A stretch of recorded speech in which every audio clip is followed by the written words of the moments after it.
turn this off just in case.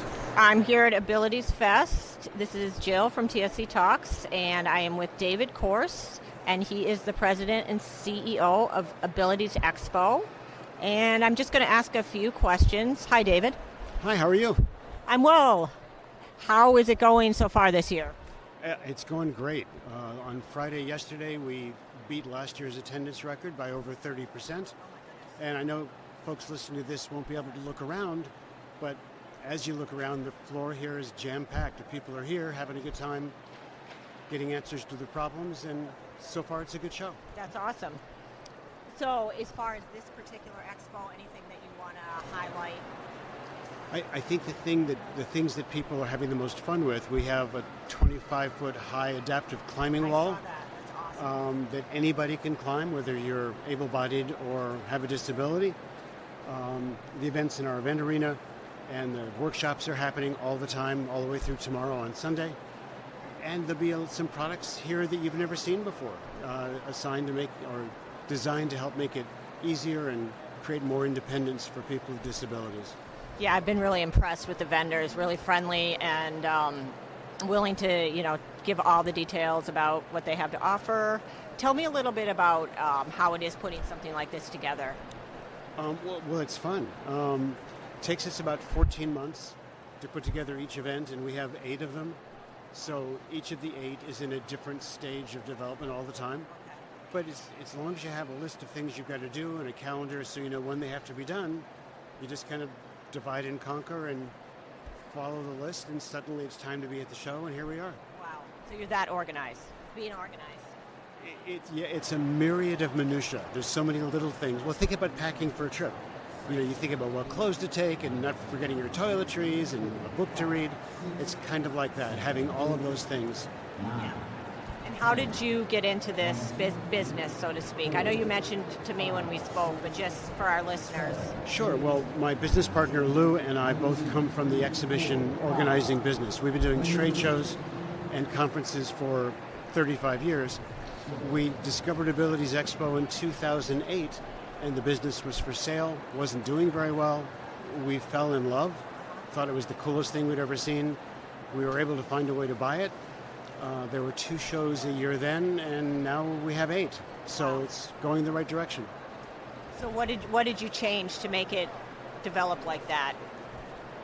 We tried to make it a little easier. The former owners used to charge an admission charge. Okay. We stopped charging admission so that it would be completely accessible. So is it paid for by the vendors? Yeah, vendors pay to be here for the opportunity to sell their products or services. We changed the advertising a lot. We try to, in some markets we do billboards. We do a lot of television, radio. Social media? A lot of social media, just so that we're not trying to, there's no list of people with disabilities you can rent to do direct mail. So we figure we'll just tell everybody, and maybe somebody who knows somebody will tell them what we're doing. And that was the big change. Okay. How do you get your vendors? Is it just all the different ways that you advertise in different locations, or? Well, we have 2 salespeople who work really hard, and they do searches online. They read articles. They look at magazines. But a lot of the vendors are based on referrals. We'll have somebody say, "Why isn't so-and-so here?" "Oh, we didn't know so-and-so existed. We'll call them. We'll see if we can get them here next time." Oh, that's cool. What about, one question, I know it's more heavily weighted towards physical disabilities. Have you thought of expanding more towards, intellectual disabilities, and is that, there's some Anderson Center, we hit some of those. Any thoughts on that? Yeah, we've tried to make this a completely horizontal disability event. Low vision, blindness, hearing impaired, deaf, developmental disabilities. The challenge for us is that when we talk to an exhibitor that has a product for the autism or the spectrum community, they say, well, what percentage of your visitors are on the spectrum? Well, right now, probably 4 or 5%. But we don't want to come to an event like that because we only want to go to events that are just for the spectrum, or an event that's where everybody is blind or everybody is hearing impaired. So the vendors don't feel as comfortable going to an integrated event where Our visitors are fully integrated, and they're disappointed there aren't more things here for them.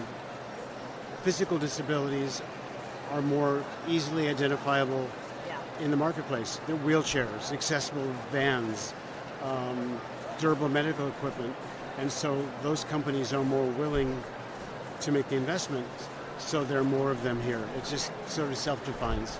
Yeah, and I'm not sure when we'll air this, but for anyone that is attending one of these, what would be your recommendation? Like, what are your, I don't want to say favorites, but what are the highlights of the Boston Expo this year?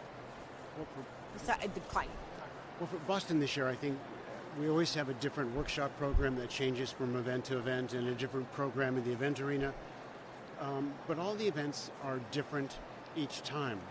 So the commercial part of this announcement is, if you're interested in going to an event, just go to abilities.com. Our calendar's there. You'll see the next year's worth of events. You can look at each event and see what exhibitors are going to be there, what sponsors are going to be there, what the workshops are going to be, what's going to be in the event arena. And if you or someone you know has a disability, it's not just people selling things. We have not-for-profits here. The resources are amazing. And frankly, you'll never be in a building with more people with an optimistic frame of mind. The people who come here are the people who are looking for more independence. And so they're in a good mood, they're enthusiastic, they're optimistic. You won't see many people who aren't smiling. It's kind of a fun place to be. And it's free. We don't charge to attend, so I know. Come on down. It's amazing. Yeah, thank you very much. I really appreciate it.